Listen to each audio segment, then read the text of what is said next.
Assalamualaikum warahmatullahi wabarakatuh. Selamat pagi semuanya, selamat berjumpa kembali dalam pelajaran Pendidikan Agama Islam dan Budi Pekerti, kelas 7 SMP Sultan Agung Sayegan, Sleman. Pada kesempatan kali ini kita akan melanjutkan materi tentang hijrahnya Rasulullah Sallallahu Alaihi Wasallam. Namun sebelumnya mari kita awali pertemuan ini dengan membaca doa terlebih dahulu. Mudah-mudahan diberikan kelancaran, keberkahan, dan kemanfaatan untuk kita semuanya. Al-Fatihah. A'udzubillahi minasyaitonirrajim. Bismillahirrahmanirrahim. Alhamdulillahirabbil alamin. Arrahmanirrahim. Maliki yaumiddin. Iyyaka na'budu wa iyyaka nasta'in. Ihdinas siratal mustaqim. Siratal ladzina an'amta 'alaihim ghairil maghdubi 'alaihim waladdallin. Amin. Baik, kita teruskan, kita lanjutkan. Perjalanan hijrah Rasulullah sallallahu alaihi wasallam. Pada pelajaran kali ini kita akan membahas tentang bagaimana lika-liku perjalanan Rasulullah dari kota Mekah menuju kota Madinah Al-Munawwarah. Menjelang larut malam, Nabi Muhammad sallallahu alaihi wasallam menuju ke rumah Abu Bakar dan mengajaknya hijrah.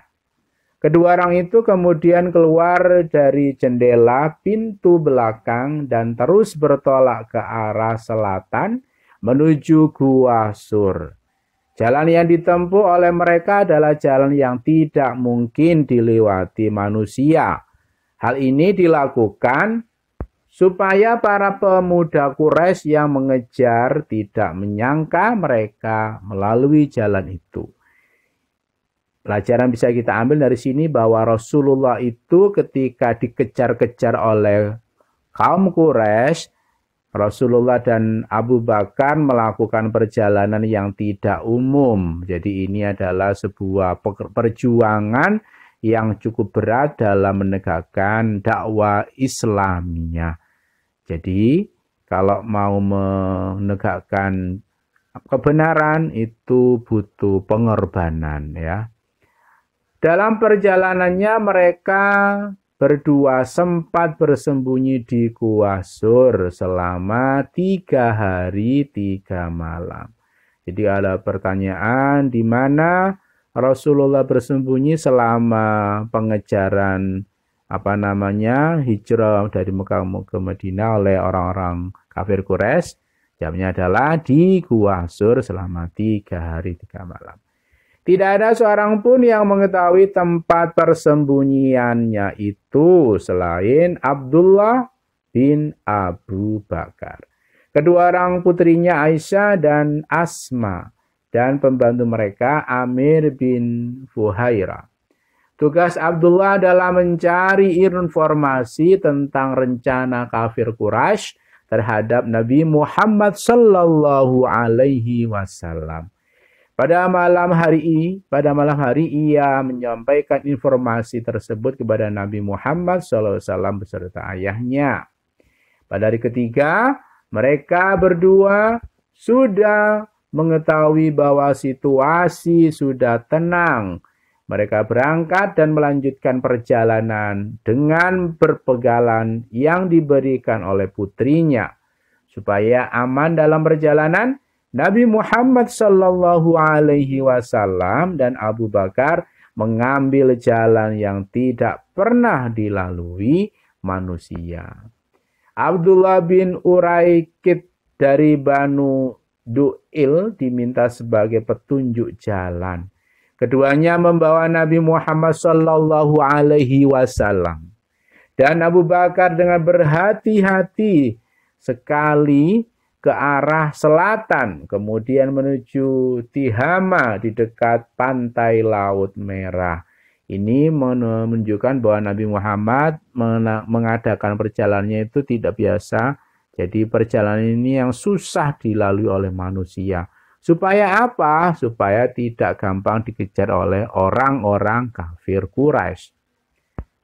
Nabi Muhammad SAW dan Abu Bakar beserta penunjuk jalannya itu sepanjang malam dan siang berada di atas kendaraan. Tidak lagi mereka pedulikan kesulitan dan rasa lelah. Mereka hanya percaya bahwa Allah Subhanahu wa Ta'ala akan menolong mereka. Orang Quraisy mengadakan sayembara. Siapa saja yang dapat membawa Nabi Muhammad, hidup atau mati, hadiah besar dan jabatan tinggi menantinya.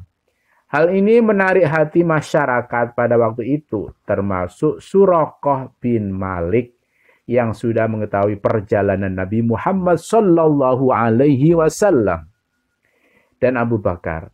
Tidak lama kemudian Suraqah bin Malik mendatangi tempat yang dimaksud dan dia menemukan Nabi Muhammad SAW beserta kedua temannya yang sedang beristirahat di sebuah batu besar sambil menyantap bekal yang diberikan oleh Asma putri Abu Bakar.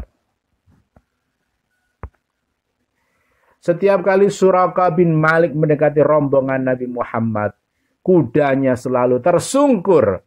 Hal itu berulang sampai 4 kali. Suraqah yang percaya kepada dewa berpikir bahwa itu adalah pertanda buruk sehingga dia mengurungkan niatnya dan kembali ke Mekah.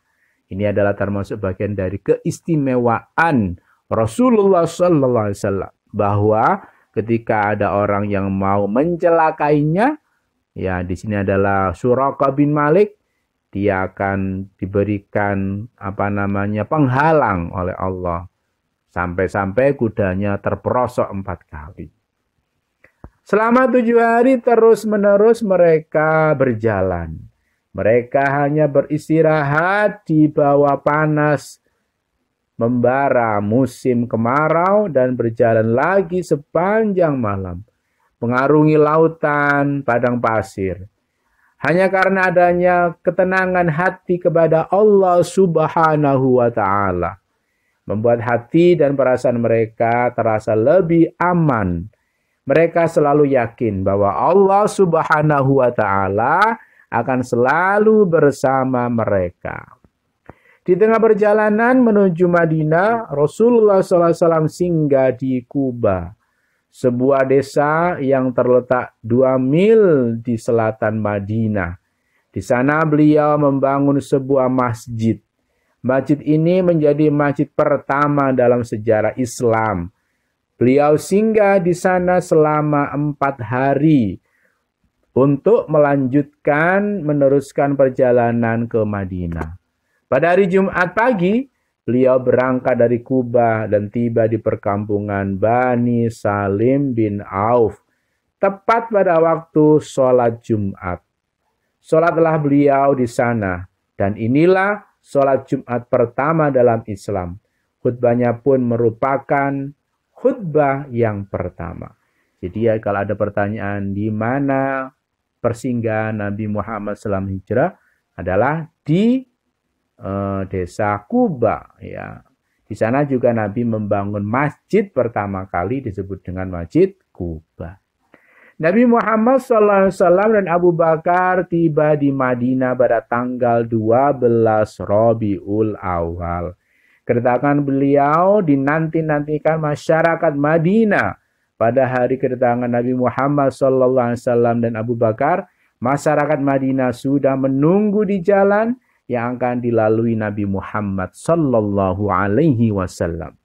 Lengkap dengan regu genderang, mereka mengeluh-ngeluhkan Nabi Muhammad sallallahu alaihi wasallam dan genderang pun gemuruh diselingi nyanyian yang sengaja digubah untuk keperluan penyambutan itu. Bulan purnama telah muncul di tengah-tengah kita dari celah-celah perbukitan. Wajiblah kita bersyukur atas ajakannya kepada Allah Subhanahu wa Ta'ala. Wahai orang yang dibangkitkan untuk kami, kau datang membawa sesuatu yang wajib ditaati. Itulah sepenggal syair penyambutan Nabi Muhammad SAW di Madinah. Kalau kita lantunkan itu yang ada di dalam kitab Dibai atau di dalam kitab Apa berjanji? Tala'al badru alaina min saniyatil wada' wajib syukru alaina mada'a lillahi da'. Itu adalah nyanyian yang dinyanyikan oleh orang-orang Madinah dalam menyambut Kanjeng Nabi Muhammad sallallahu alaihi wasallam. Baik, itu saja yang bisa saya berikan. Mudah-mudahan bermanfaat. Mudah-mudahan kita bisa mengambil pelajaran ibrah dari perjalanan hijrah Nabi Muhammad mulai dari Mekah menuju ke Madinah. Kita akhiri dengan doa kafaratul majelis. Subhanakallahumma bihamdika asyhadu an la ilaha illa anta astaghfiruka wa atubu ilaik. Allahumma fiq ila aqwamit thariq. Wassalamualaikum warahmatullahi wabarakatuh.